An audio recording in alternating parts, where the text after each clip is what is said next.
سلام دوستان، من امیرعلی هستم و امروز با قسمت ششم و اپیزود ششم از سری آموزش‌های برنامه ادوب فتوشاپ 2025 در خدمتتون هستم. در اپیزودهای قبل با ابزارها و قسمت‌های مختلف ادوب فتوشاپ 2025 آشنا شدیم. در اپیزود قبل و قسمت قبلی با ابزار و بخش لیرز آشنا شدیم که تونستیم یک قسمتش رو داخل پارت قبلی و اپیزود قبلی بهتون توضیح بدم و امروز قرار خیلی کاملتر و جامع‌تر بخش لیرز رو به اتمام برسونیم و سراغ ابزارهای جدیدی از جمله گرادینت تول و پینت باکت تول بریم.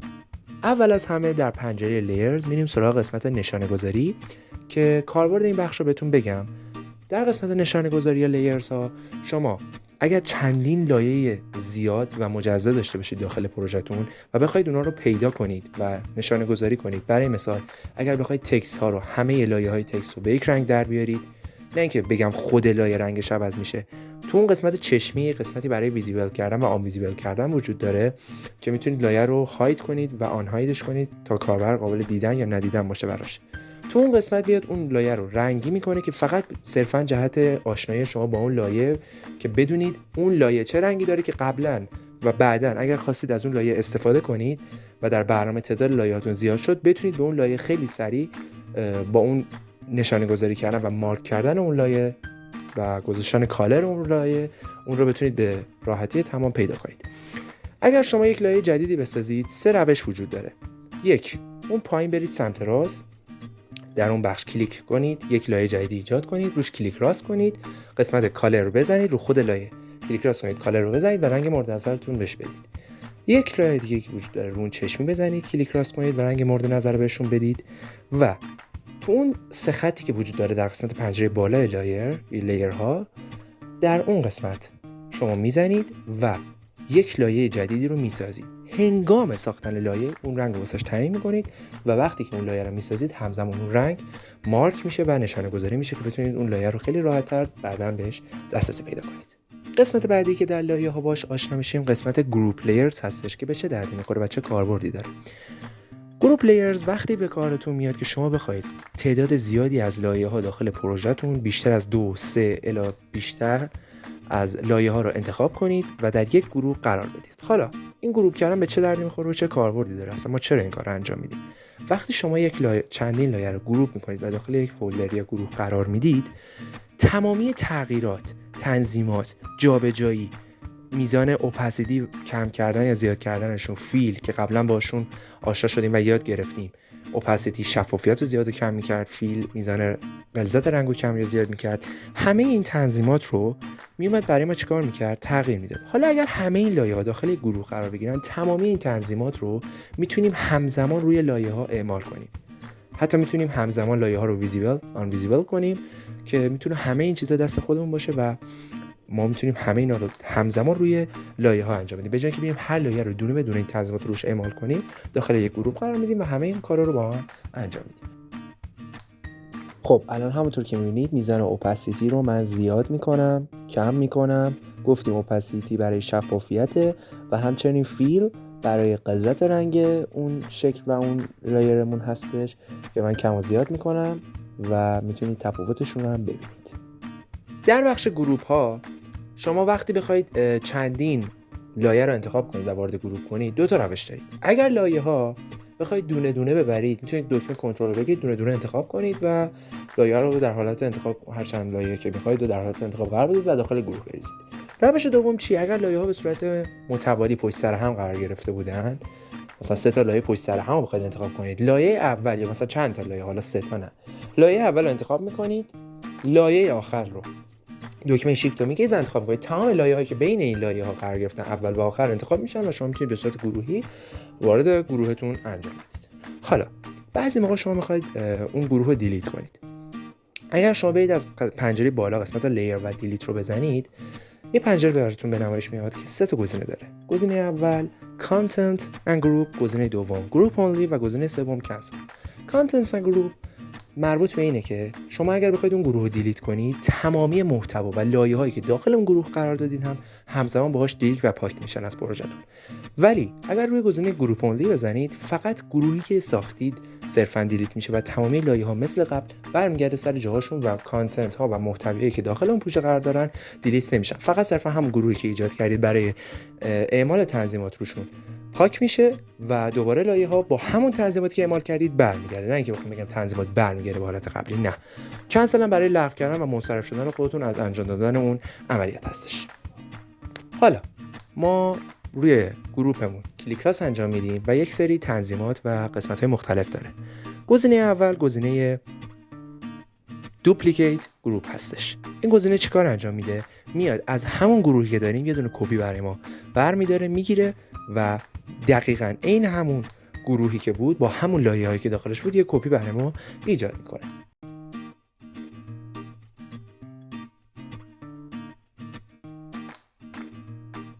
گزینه بعدی گزینه مرج گروپ هستش. میاد چیکار میکنه؟ میاد برای ما اون محتویات و لایه‌هایی که داخل اون گروه قرار دارن و اون حالا هر چقدر اون تصویرها و فایل هایی که داخل اون گروه قرار دارن رو برای ما همه رو به یک لایه در میاره و اونا رو با هم ترکیب میکنه.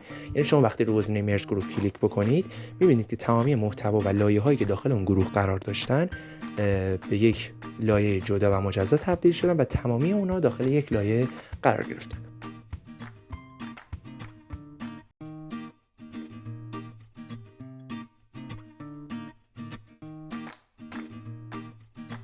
قسمت بعدی تنظیمات گزینه لاک گروپ هستش که میتونه گروهتون رو قفل یا به اصطلاح لاک کنه. خیلی خوب، حالا ما شاید بعضی موقع در پروژهمون بخوایم یک لوگویی رو درست کنیم که از اجزای مختلف و لایه‌های مختلفی درست شده باشه. شاید بخوایم جابجایی رو با هم انجام بدیم. قسمت‌های مختلف رو به جای اینکه دونه بدونه جابجایی و موو روش انجام بدیم، با هم این کارو انجام بدیم. میایم از قابلیت لینک استفاده می‌کنیم. روی دو یا چند تا عنصر کلیک می‌کنید و اون پایین در منوی لیرز می‌بینید که عکس لینک کردن یا زنجیره‌ای به هم هستش. بزنید با هم لینک میشن. برای اضافه کردن لینک میتونید لایه‌های دیگه‌ای که لینک نیستن رو با یک لایه‌ای که لینک کلیک کنید و گزینه لینک رو بزنید، به لینک اضافه میشه. برعکس اون میتونید روی لایه‌ای که لینک شده کلیک راست کنید و گزینه آن لینک لیرز رو بزنید. وقتی این رو بزنید از حالت لینک در میاد.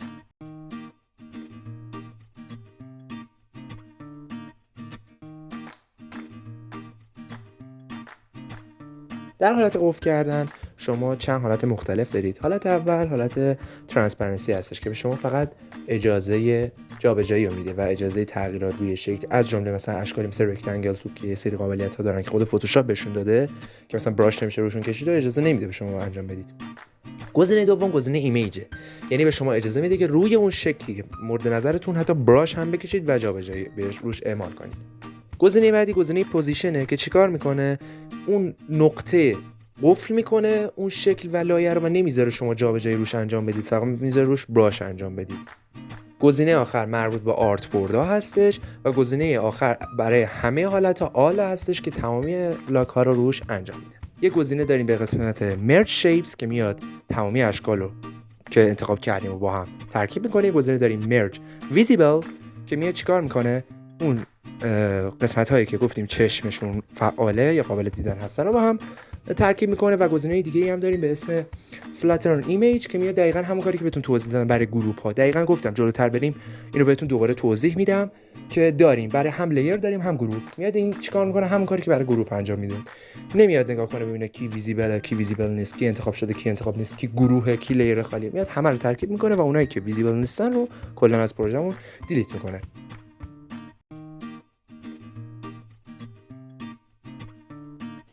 که اینجا همون پنجره‌ای که درباره گزینه فلاترن ایمیج که گفتیم آیا مطمئنید که می‌خواید همه لایه‌هایی که ویزیبل نیستن دیلیت شن هم می‌بینید. گفتم به صورت تصویری جلوتر بهتون نمایش خواهم داد. خب حالا بعضی موقع ما نیاز داریم که در پروژه‌مون وقتی تعداد لایه‌ها خیلی زیاده، حدود 50 60 یا حتی خیلی بیشتر یا خیلی کمتر، تعداد لایه‌ها وقتی افزایش پیدا می‌کنه برای پیدا کردنشون علاوه بر اون نشانه‌گذاری و مارک کردنی که بهتون یاد دادیم می‌تونید گزینه فیلتر و سرچ کردن استفاده کنید.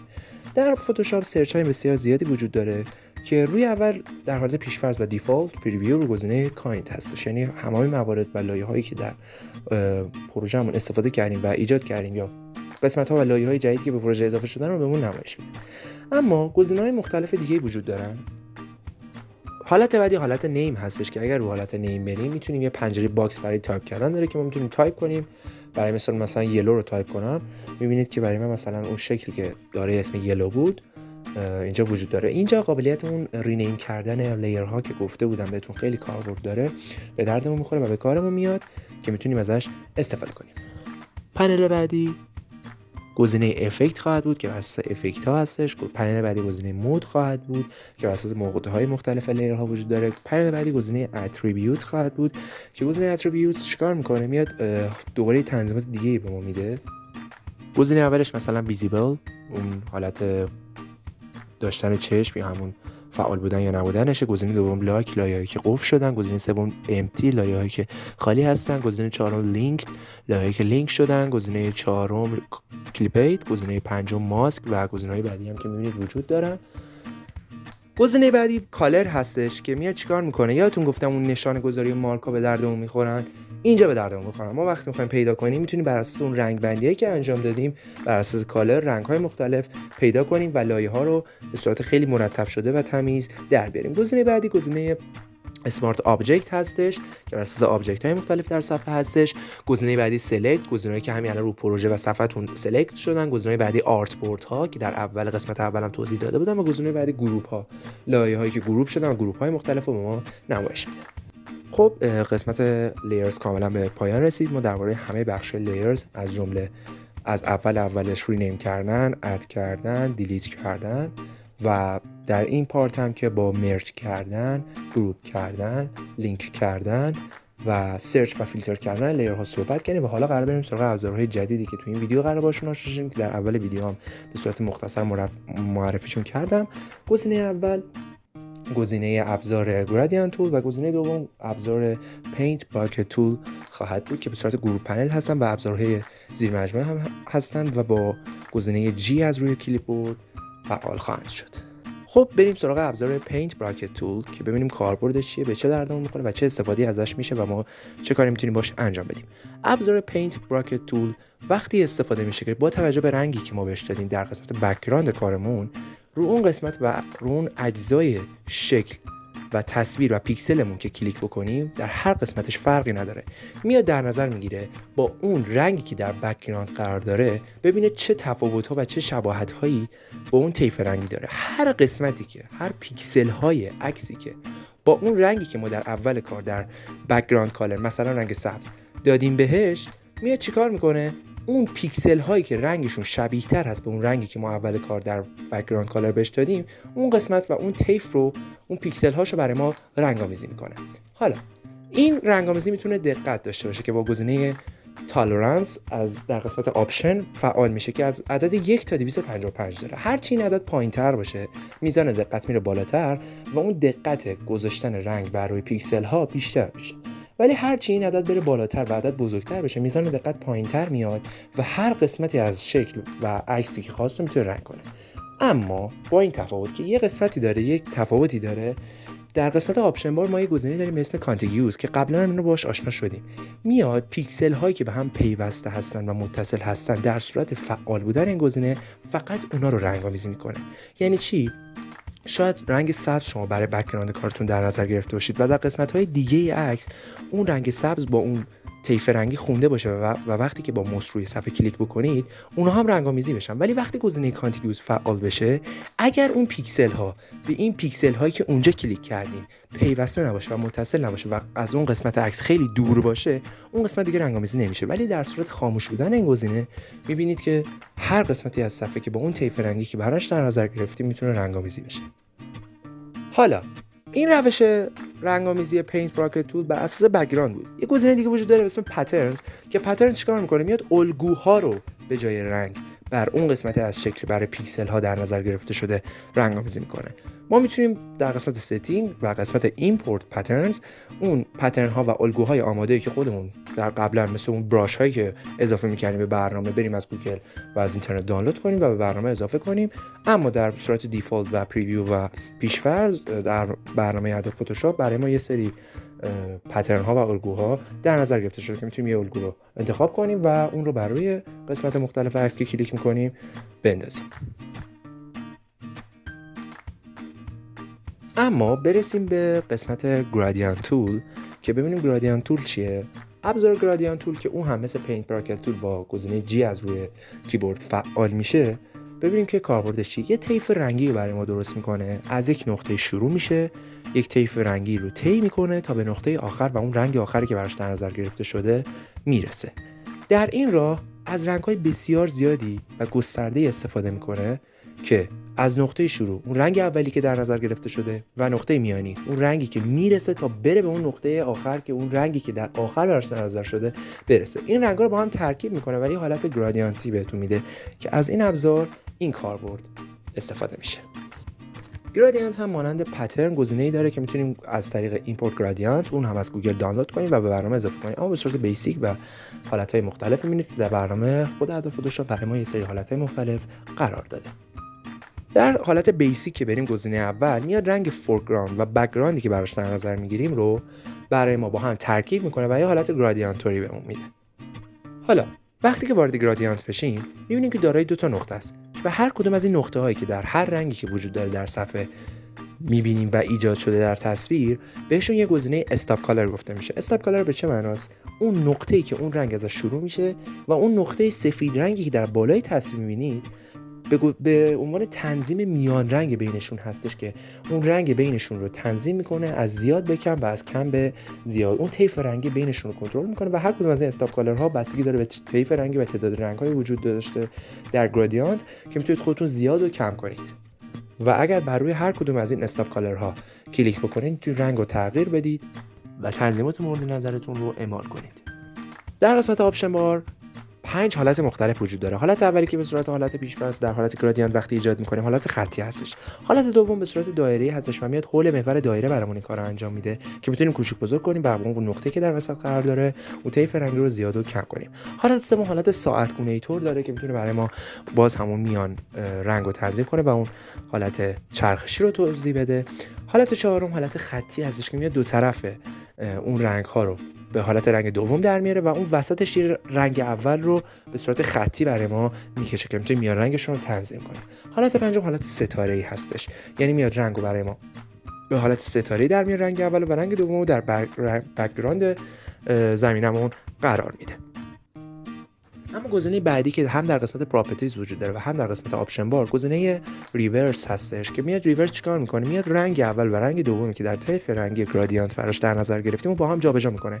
برای مثال اگر نقطه اول برای من قرمز رنگ باشه و نقطه دوم سفید سبز رنگ، میاد جای قرمز و سبز رو برای ما عوض میکنه، یعنی جای استاپ کالر رو با هم تغییر میده. در پنجره پراپرتیز ما گزینه تایپ رو داریم که حالتهای تایپی مختلف از گزینه سولید و گزینه نویزی داره و گزینه متد هم میتونه متدهای مختلفی از جمله خطی، نرمگونه طور، کلاسیک و حالتهای مختلف رو به ما بده. در بخش بعدی پنل پراپرتیز برای ابزار گرادیانت گزینه اوپاسیتی رو داریم که میتونیم لوکیشن اون میزان قرارگیری اوپاسیتی در بین طیف رنگی و گرادیانت رو در نظر بگیریم و همچنین میزان خود اوپاسیتی که ببینیم میزان شفافیت گرادیانتمون زیاد و کم باشه، مخصوص جاهایی که شما در بک‌گراند گرادیانتتون یک شکلی قرار گرفته یا عکسی قرار گرفته و میخواید اون گرادیانت رو روی عکس بندازید که میتونید اوپاسیتی گرادیانت رو کمتر کنید تا اون عکس زیرش معلوم بشه. خب اگر در قسمت لایه ها شما روی گزینه لایه گرادیانت دابل کلیک کنید، پنجره گرادیانت تول براتون باز میشه که همین تنظیماتی که در آپشن بار و در گزینه پراپرتیز گرادیانت براتون وجود داشت در این پنجره میتونه به صورت جامع کامل براتون وجود داشته باشه، از جمله زاویه ها، اندازه ها، اوپاسیتی، رنگ اول، رنگ دوم، کالرش و تمامی تنظیمات برای شما وجود خواهد داشت. حتی گزینه ریورس که در آپشن بار هم خوندیم هم اینجا وجود داره. اگر شما بر روی کلمه گرادیانت و رنگش دوبار کلیک کنید در پنجره گرادیانت فیلد، وارد پنجره گرادیانت ادیتور میشید که میتونه خیلی طیف رنگیتون رو تنظیماتش رو گستره‌تر کنه و همون تنظیماتی هم هست که در آپشن بار داشتیم ولی یه ذره بیشتر. میاد چیکار میکنه؟ اگر اون طیف رنگی پایین رو که ببینید میتونید اگر با نگه داشتن نشانگر موس در قسمت پایین طیف رنگی حالت کلیکتور و انگشتور میاره و اگر روش کلیک کنید میتونید اون استاپ کالرها رو زیادتر کنید. یعنی چی؟ یعنی میزان رنگی و طیف رنگیتون رو افزایش بدید، میزان رنگ و اون استاپ کالرها رو در شکلتون افزایش بدید و این رنگی که داخلش به حالت گرادیانت در میاد خیلی افزایش پیدا میکنه و ترکیب رنگی بیشتری خواهد داشت. همچنین میتونید برای اوپاسیتی هم همین کارو بکنید. اگر شما در قسمت بالای اون نوار رنگی کلیک کنید، اوپاسیتی براتون ایجاد میکنه که میتونید شفافیت رو کم و زیاد کنید و یک حالت هنری در شکلتون ایجاد بکنید. برای حذف کردن اوپاسیتی میتونید اون نقطه‌ای که ایجاد کردید به سمت بالا بکشونید، کلیک کنید و به سمت بالا رهاش کنید و برای حذف کردن اون استاپ کالر و اون طیف رنگی جدیدی که در رنگ جدیدتون استفاده کردید، اون گزینه‌ای که در پایین قسمت اون نوار ایجاد کردید نگه دارید و به سمت پایین بکشونیدش. حتی شما میتونید به صورت دستی وقتی که شما گرادیانتی رو ایجاد کردید به صورت دستی رو همون حالت خطی که وجود داره هم اون استاپ کالرهای جدیدی رو ایجاد کنید که برید در قسمت پایین اون نوار خطی عکس این موس سفید رنگ با علاوه میاد بغلش، میتونید روش کلیک کنید و اون استاپ کالرهای بیشتری اضافه کنید و میتونید اون معیار رنگا رو تنظیم کنید و اوپاسیتی رو زیاد و کم کنید.